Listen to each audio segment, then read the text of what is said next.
Hi guys, welcome back to my channel. और आज हम करेंगे लीड कोड का question 48 rotate image. Medium mark question है और हमें क्वेश्चन में दिया है you're given N N cross N 2D matrix representing an image, rotate the image by 90 degrees clockwise. हमारे पास एक 2D मैट्रिक्स है, हमें करना क्या है, उसको रोटेट करना है क्लॉकवाइज। और कितने डिग्री से रोटेट करना है? 90 डिग्री से। रोटेशन देखते हैं हम कैसे करेंगे। पहले हम क्वेश्चन पढ़ लेते हैं पूरा। You have to rotate the image in place. इसका मतलब हमें कोई एक्स्ट्रा एरे बना के उसमें चेंजेस नहीं करने, हमने इसी एरे को मॉडिफाई करना है। Which means you have to modify the input 2D matrix directly. Do not allocate another 2D matrix and do the rotation. हमें कोई और मैट्रिक्स बना के उसमें रोटेशन परफॉर्म नहीं करनी है, ठीक है। तो रोटेशन है क्या, स्केच पैड पे देखते हैं पहले। अब देखो हम करें क्या, ये हमारी क्वेश्चन एरे है, ठीक है। जो हमें मैट्रिक्स दिए क्वेश्चन में, ये वही वाली है। अब हमने करना क्या, हमने करना है इसको रोटेट। इसको रोटेट करने का मतलब क्या है, जैसे मान लो मैं इसको रोटेट करूँगा तो हम ऐसे इसको रोटेट करेंगे, ठीक है। अब हमने क्या किया, इसको 90 डिग्री रोटेट कर लेते हैं, ठीक है। हमने इसको पूरा का पूरा 90 डिग्री कर लिया रोटेट, ठीक है। अब ये 90 डिग्री रोटेट हो गई। इसका मतलब क्या था हमारे, इसको पहले ऐसे करते हैं, कॉपी बना लेते हैं, हमें है ना, डुप्लीकेट कर लेते हैं इसको, फिर हमें समझने में ईजी रहेगा। इसको हम वैसे ही रख लेते हैं जैसे हमारी पहली एरे थी, ठीक है। ये थी ना, ठीक है। देखो अब हमने इसको रोटेट करके ऐसी एरे बना दिया, ठीक है। इस एरे को हमने ऐसा एरे बनाना है रोटेट करके, ठीक है। रोटेशन का मतलब यही है। हुआ क्या है, ये 1 जो इधर था इस इंडेक्स पे था, वो पहुंच गया इस इंडेक्स पे, ठीक है। जो 2 इधर था वो पहुंच गया इस इंडेक्स पे, जो 3 इधर था वो पहुंच गया ऐसे इंडेक्स पे, ठीक है। मतलब कि सारे के सारे एलिमेंट शिफ्ट हो गया, मतलब हमारी एरे रोटेट हो गई। तो इसको रोटेट करने का क्या एल्गोरिथम हो सकती है, ठीक है। हमें ऑब्जर्व करना पड़ेगा कि यहाँ पे अगर हम इस एरे का ट्रांसपोज ले लें, ठीक है। इसका ट्रांसपोज क्या होगा, इसका ट्रांसपोज होगा ये, ठीक है। इसका ट्रांसपोज होगा ये। अब देखो, अब इसको सेलेक्ट करके हम इसके नीचे ले आते हैं चेक करने के लिए हम कि हमारी एरे कुछ बन रही है या नहीं, कि हमारा हमें 1 2 3 चाहिए एक कॉलम में, हमें मिल रहा है एक कॉलम में 1 2 3 मिल रहा है, ठीक है। हमारे 4 5 6 चाहिए, 4 5 6 भी मिल रहा है, 7 8 9 चाहिए, वो भी मिल रहा है। लेकिन इनका कुछ ऑर्डर सही नहीं है, ठीक है। हमें ऑर्डर सही करना पड़ेगा। और हमें मान लो हमें हमारा ट्रांसपोज करके हमें कुछ ना कुछ तो हमें बेनिफिट मिल रहा है, ठीक है। तो अब करें क्या, हमें ऑर्डर इनका सही करना है। अगर हम ध्यान से देखेंगे कि हमारा आंसर ऐसा बनना चाहिए, अभी हम इस जगह पे खड़े हैं, हमने ट्रांसपोज ले लिया, हम यहाँ पे पहुँच गए हैं। तो यहाँ से हम क्या करेंगे, अगर हम ये जो हमारे पास 2D मैट्रिक्स है इसको अगर फ्लिप कर दें, मान लो अगर ये वाला कॉलम को हम लास्ट कॉलम को अगर हम फर्स्ट कॉलम बना दें, फर्स्ट कॉलम को हम लास्ट कॉलम बना दें, तो इसका मतलब हमने फ्लिप कर दिया एरे को, ठीक है। अगर हम मैट्रिक्स को फ्लिप कर देंगे तो हमारा आंसर बन जाएगा, देखो, ठीक है। तो हम इसके बाद क्या करेंगे, इस स्टेप के बाद हम एरे को फ्लिप कर देंगे। फ्लिप कैसे करेंगे, हम एक लूप लगाएंगे कॉलम्स पर। पहला कॉलम में आए सारे के सारे एलिमेंट्स जो है रो के, वो उनको करेंगे फ्लिप। इसके जैसे 1 को 7 के साथ फ्लिप कर दिया, फिर 2 को 8 के साथ फ्लिप कर दिया, फिर 3 को 9 के साथ फ्लिप कर दिया।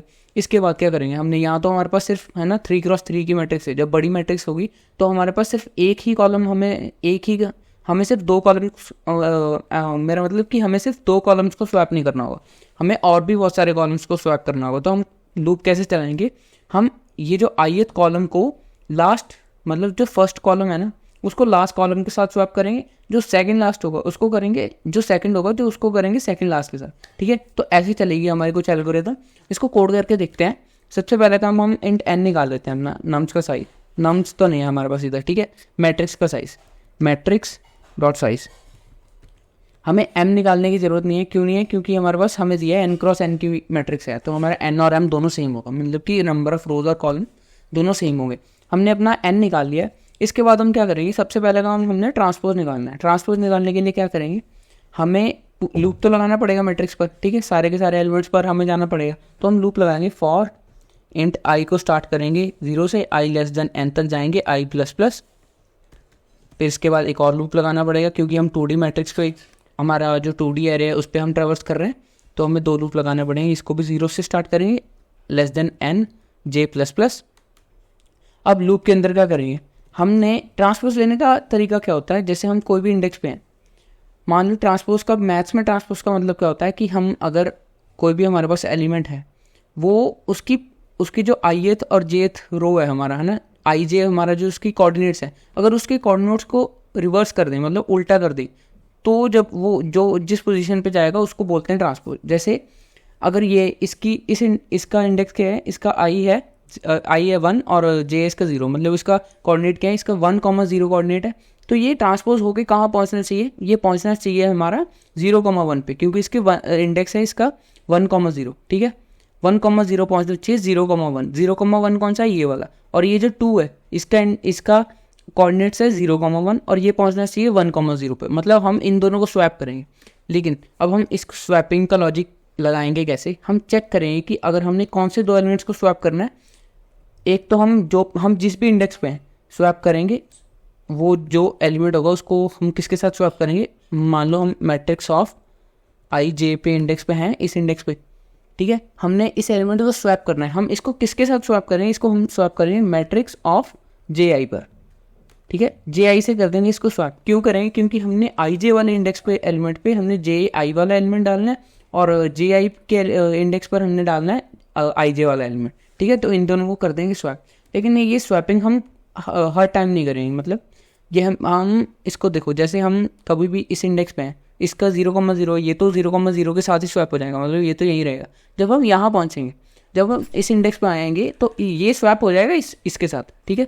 हमारा 2 और 4 स्वैप हो जाएंगे, 3 आएगा, 3 और 7 स्वैप हो जाएंगे, ठीक। लेकिन जब ये 4 पे दोबारा आएगा, इस 4 पे तो अब 2 पड़ा है क्योंकि हमने पहले स्वैप कर दिया था, तो ये 2 फिर से स्वैप हो जाएगा 4 के साथ। तो इसी एक्स्ट्रा स्वैपिंग को रोकने के लिए हम एक लूप लगाएंगे, लूप नहीं लगाएंगे, एक कंडीशन लगा देंगे जब भी हम स्वैप करेंगे उससे पहले, इफ़ जो हमारा आई है अगर ये छोटा है किससे, इक्वल टू जे के, ठीक है, या तो छोटा होना चाहिए या इक्वल टू। अब देखो आई हमारा अगर मान लो 1 है और जे हमारा 2 या 3 है, ठीक है, मान लो हमारा जे बड़ा है तो हम इसे स्वैप कर सकते हैं, ठीक है। लेकिन मान लो अगर ये जो इंडेक्स है 4 इंडेक्स है, ठीक है, इसका इंडेक्स क्या है, इसका आई 1 है, जे 0 है, तो यहाँ पे हम स्वैपिंग परफॉर्म नहीं करेंगे सिंपली, है ना, ठीक है। उसी तरीके से हम सिमिलरली यहाँ पे भी स्वैपिंग परफॉर्म नहीं करेंगे।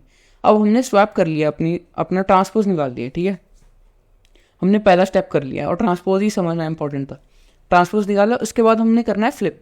अब इसको फ्लिप कैसे करेंगे, हमने ith रो को n माइनस ith रो बनाना है, ठीक है, उसके साथ स्वैप करना है। तो हम एक लूप लगाएंगे j पे, इंट j, इसको स्टार्ट करेंगे 0 से, j लेस देन कहाँ तक जाएगा, j n/2 तक जाएगा, क्यों जाएगा n/2 तक, j प्लस प्लस। अब देखो n/2 तक क्यों जाएगा j, अगर हमने इसको इसके साथ स्वैप करना है, ये तो हम n-1 करके कर सकते हैं ना, मतलब n से हम इन दोनों को एलिमेंट्स को स्वैप कर देंगे। लेकिन एक बार जब स्वैप हो गए तो फिर हमें आधा हाफ ट्रैवल करने की ज़रूरत ही नहीं है ना, तो ठीक है, हम इसको n/2 तक चलाएंगे। अब इसके अंदर हम एक और लूप चलाएंगे, क्यों चलाएंगे, वो हम इस रो, ये जो हमारे पास कॉलम के सारे सिंगल एलिमेंट्स हैं इनके लिए चलाएंगे। अब फॉर इंट आई स्टार्ट करेंगे हम 0 से, आई जाएगा कहाँ तक, लेस देन n तक, आई प्लस प्लस। अब ये जो पहला एलिमेंट होगा हम उसको स्वैप करेंगे, ठीक है। हमारा पहला एलिमेंट कौन सा होगा, मैट्रिक्स ऑफ आई जे, ठीक है, आई जे होगा हमारा पहला एलिमेंट। अब इसको स्वैप किसके साथ करना है, हमने इसको स्वैप करेंगे हम मैट्रिक्स ऑफ आई, तो वही रहेगा क्योंकि हमारी रो तो वही रहेगी, कॉलम चेंज हो जाएगा, कॉलम जे की जगह क्या हो जाएगा, n-1, लास्ट n-1 है ना हमारा, n-1 कॉलम होता है लास्ट कॉलम, उसमें से हम j माइनस कर देंगे, ठीक है। ऐसे हमारे इन दो एलिमेंट्स को स्वैप कर देंगे। अब जैसे आई 0 पे है तो ये वाला एलिमेंट स्वैप हो जाएगा, फिर आई 1 पे आएगा ये स्वैप हो जाएगा, फिर आई 2 पे आएगा तो ये स्वैप हो जाएगा। ऐसे सारे के सारे एक रो स्वैप हो जाएगी एक आइट्रेशन में, ठीक है, एक अंदर वाले लूप के आइट्रेशन में पूरी की पूरी एक जो कॉलम है वो स्वैप हो जाएगी। फिर ये कॉलम आगे बढ़ जाएगा, फिर अगले वाले कॉलम पे आएगा, ठीक है, और ये जे n/2 तक चलेगा, ठीक है। अब इतना सा तो कोड इसको रन करते हैं, कोई दिक्कत आती है तो उसको हैंडल करेंगे। एक्सेप्ट हो गया, इसको सबमिट करते हैं।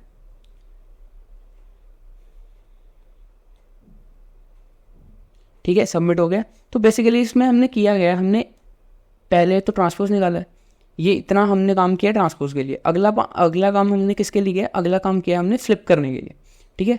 तो बेसिकली इतना सा कोड है, हमने पहले ट्रांसपोज ले लिया, ट्रांसपोज लेने के बाद उसी हमारी जो मैट्रिक्स बनी है उसको कर देना है फ्लिप। तो इसकी टाइम कॉम्प्लेक्सिटी क्या होगी, हमने लूप के अंदर लूप चलाया है, ठीक है। तो हमने सारे के सारे एलिमेंट्स को चलाया है, इन दो फॉर लूप्स की हमारे नंबर ऑफ ऑपरेशन होंगे n² ऑपरेशन होंगे, और इसके ऑपरेशंस कितने होंगे, इसके होंगे n/2 × n, ठीक है, मतलब ऑर्डर ऑफ n² ही रहेगा। तो इसकी टाइम कॉम्प्लेक्सिटी कितनी हो जाएगी, टाइम कॉम्प्लेक्सिटी इसकी हो जाएगी ऑर्डर ऑफ n²। स्पेस हमने इसमें कुछ यूज़ नहीं किया, हमने ना ही कुछ रिटर्न किए, बस सिर्फ एक इंट n बनाया जो हमारे मैट्रिक्स का साइज़ है, जिसको हम कांस्टेंट स्पेस मान सकते हैं, ठीक है। तो this was all about the code. और अगर वीडियो अच्छा लगा हो तो like share and subscribe. See you next video with another amazing code. Till then take care, thank you.